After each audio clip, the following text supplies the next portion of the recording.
This is now a serious fight between Yorubas and the Fulanis. Remember that the Fulanis have given a lot of problems to the Yorubas, and the conclusion to which Yorubas could come is that these guys should leave their states.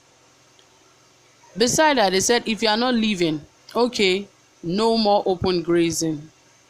The best we can do for you is, yes, as to ranching, because they believe that that is the only way the Fulanis can feed, that what they only understand is grazing their animals openly and feeding them. I remember what Miyetti Allah said yesterday, that in the time of Moses, that even open grazing was what they practiced. Can you count how many years ago that was? That is not even a good or reasonable example for someone to be given in this age and time, that open grazing. In America, do people still do open grazing? Don't they still eat cows? They eat cow meat and they also eat beefs. But these things they are being taken care of in the ranches and not open grazing. Any country that still does open grazing is yet to be developed. They are not even underdeveloped. They are yet to be developed. And Nigeria should understand that Nigeria is a developing country and should soon leave developing and get to maturity and be developed. For the number of years now that British has colonized Nigeria, it is enough for Nigerians to begin to stay on their own and be recognized as a developed country. Nigeria has everything. When we talk about mineral resources, we have all of that. So we should have gone through all of these situations of having to fight about open grazing and ranching. At this point, they should, even at this very time, especially now that we're even in the jet age, we shouldn't be talking about open grazing. Our children should not even meet us that open grazing is still done in Nigeria. While we're growing up, we saw all of this happen, and at this time it shouldn't be so. It's our children should not even come around to see that we still practice open grazing. But I don't know what Miyetti Allah is saying, because I think these guys are really ready for trouble. And well, I just hope these things do not end up becoming an ethnic fight or an ethnic war, because this is what these guys really want, because they are saying they are not moving an inch, they are going nowhere. What is the government saying, or what is the government talking about? Anyway, I will give you details of what went down, what they said, but please, if you have not subscribed, please do so, and also give this video a thumbs up, and don't forget to hit the notification bell so that you can get updated anytime we drop a new video.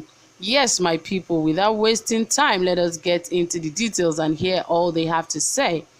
Yes, for quite a long period of time now, the issue of open grazing has been a major source of concern for everyone. Recently, the Miyetti Allah Kotal Association earlier kicked against the ban on open grazing by Southwest governors. According to Miyetti Allah, the ban on open grazing is tantamount to an eviction notice. The Secretary General of Miyetti Allah Kotal Association, Saleh Al-Hassan, noted that the ban imposed by some governors was a plot to destroy the means of livelihood of herdsmen and radicalize the herders. He further stated that the Southwest governors cannot ban open grazing, and members will continue to practice open grazing instead of proposed ranching. In recent reports, a Yoruba farmer group known as Agbekoya Farmers Society noted that if the herdsmen refuse to adhere to the instruction by the Southwest governors and attempt to dictate to the government on how their affairs should be run, there shall be serious consequences. According to the President General Muhammadu Buhari, according to the President General of the group, Chief Komorudeen Okikiola, he wondered if a Southerner or a Yoruba man residing in the north refused to obey the Sharia law or any other law in that region and go scot-free. He said the members of Miyetti Allah Kotal Association should be ready to obey the open grazing law in Southwest or face the wrath of the government and other consequences. Well, you've seen what we are trying to say, that these guys are going to instigate a civil war, an ethnic war between the Yorubas and the Fulanis, because I don't see why it is so difficult for the Fulanis to follow simple instruction. Yes, because if it were to be the Fulanis, my dear, whatever law they put on ground, you dare not, I mean, you dare not try to break any. You will face the wrath of, those their laws. But when they leave their states, they come to other people's states, they want to have access to whatever things they don't even have access to in their own states. And this has actually caused a lot of problem. They've been causing problems for Southwest for some time, and now that they've given them instructions not to allow, not to go about open grazing their cows openly, hear what they are saying, that they cannot stop open grazing.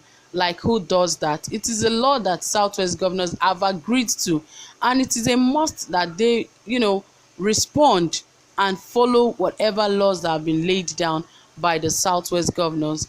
Like what the association president said, if this is done in their land, let's say the Sharia laws that they even practice, what if you go there and you do not obey some of those their laws? They will kill you live and direct. But when they leave their state, they get to other state, they believe other people are lawless, and they just want to be lawless with other states and other people as well. That is sheer wickedness, and it should not even be encouraged in whatever place. And now Miyetti Allah feel they are more powerful than every governor or every state in the country. They do not even listen to anyone. They do not follow government directive. They do not listen to law.